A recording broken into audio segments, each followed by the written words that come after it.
these are all people that have brilliantly monetized themselves. Yeah.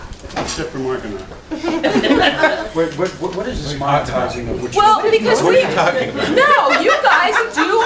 You have creative ways that you have found a way to make money at what you do. There are a lot of people who are comics. It's true. We don't have shovels and rakes. Who, if they're not touring every minute of the day, they're not making any money. They can't sit home and sell books. Can I tell you honestly? Yeah. I have not made any money on the movie, the book, or the TV show I made money on, but it went to dental work. It's a great bridge. So I need a TV In all show to honesty, get my teeth done. Yeah. Wait, all right. For about 30 years, we've all been saying, how the fuck does Provenza make money? Honestly, not true. No bullshit. For about 13 years, I've been living off of money I made when I was touring and doing primetime TV and all mainstream From stuff. the comics that only? I never. From the Yeah, I never. I'm not mercurial. I live a very simple, Right, modest yeah, life. that's the way to So go. money only represented freedom to me, and that's what I've been living off of. And then whenever I make money, I just kind of sort of top it off. I just never run out. Right. Is really what it is. And this is why he That's asked you to honestly define true, no lie. monetize. That's why I love the Aristocrats. You didn't make money on the Wanted to Aristocrats? do. No, what I did, my portion of the proceeds from the Aristocrats, what basically topped off the money that I had spent in the time that I was making it. That's about it. And if I factor out all the time I spent on it, I made about as much as I would have made if I was working at Starbucks, and I would have had health benefits. But you've been a miserable bastard. Right. Ding, ding. No, that's a reality. I'm not complaining about that because I wanted to do this stuff. Right. But the truth is that it's it's not a cash cow by any stretch of the imagination. You know what? Here's the other thing, Vicki. When you say monetize, you know what? I thought the most brilliant line in the whole room tonight, gentlemen, excuse me, because you were all brilliant, It's too was the joke about there would be a comedians union, and I'm like, what the fuck? Why not? Because quite frankly. They actually did musicians, try. ass rap, Right? I mean, They don't tried, you make yeah. money off of? You can't even get Democrats together. How are you going to get them? No, no, that's new. when you're talking about, I know a lot of musicians who have made money off of music because there was a union that was created back in the 20s or the 30s, and What, a cabaret card? no, No, she's talking about the writers have the PROs. writers guild. Like That's why ASCAP. the writers That guild pay, is not like ASCAP or protected. BMI. Yeah, but you But in have fact, to bust your balls to get in the writers' Josie, guild. Yeah. and in terms of the PROs, the publishing royalty people that collect when like if I write music and it's on TV or it's played on the radio or someone sells a CD, performance rights organizations, right? They allegedly pay you. I had a record that was top 100 for the year, and BMI sent me $74. And I wrote them, and they said, well, when we did the sampling, your record didn't come up, so this is what you get. And I said, well, I've got a certificate here from the Mac report saying it was top 100 airplay for the year, isn't that?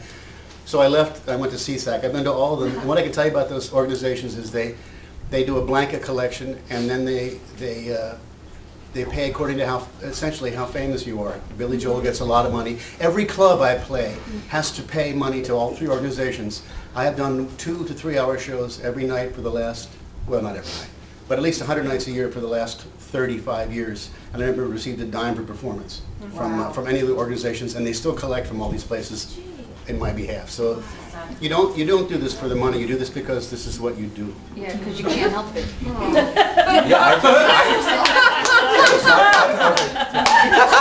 I was going to give it to him.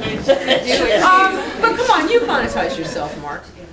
I've been lucky, one way or the other, to be making a living in show business since about 1988. But I mean, in monetizing myself, I don't know. I did morning radio for Air America for 1.5 years. They overpaid me, which was great. And that's why they went under. I was like, fuck the left. Where's mine?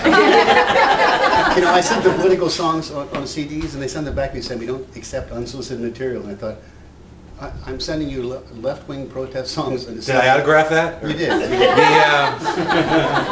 That was my experience with Air America. And I don't want to get into that shit. That was a big cluster mess of a lot of different things. But in terms of monetizing the podcast or doing stand-up, the union thing, the reason I never worked out was because,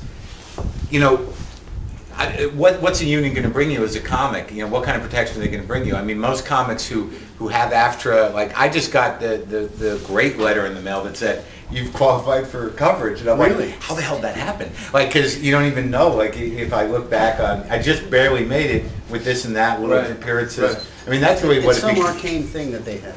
No, it's a minimum you have to make in order to get Right. coverage. And if you scramble enough and do enough little, like, you know, Conans or whatever the hell it is. But in terms of the podcast, if this is going to help anybody, no one knows how to monetize that thing. No one knows, because they're offered for free. You can't sell them on iTunes unless you're sponsored by a distributor, which costs you money. And unless you're somebody like a regular radio show, it doesn't behoove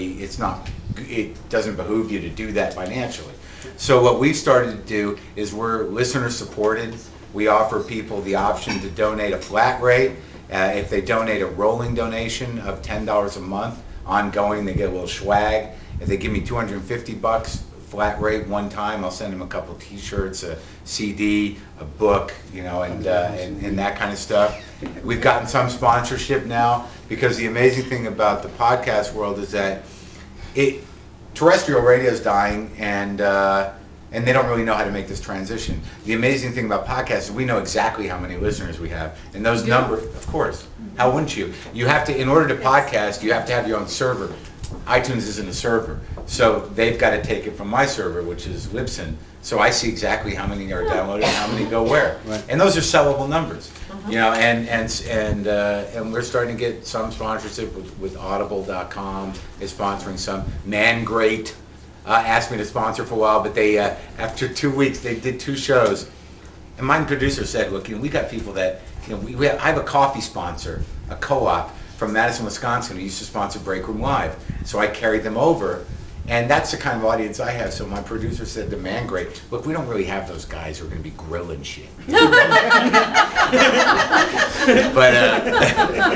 but they were like, no, we want to do Corolla. We're going to do you guys. We like your show. So of course, after the second week of Great commercials, which I had to stretch to sell, but that's the weird thing about podcasting. It really is old timey radio. It's sort of like, do you cook steaks? God, I love steaks.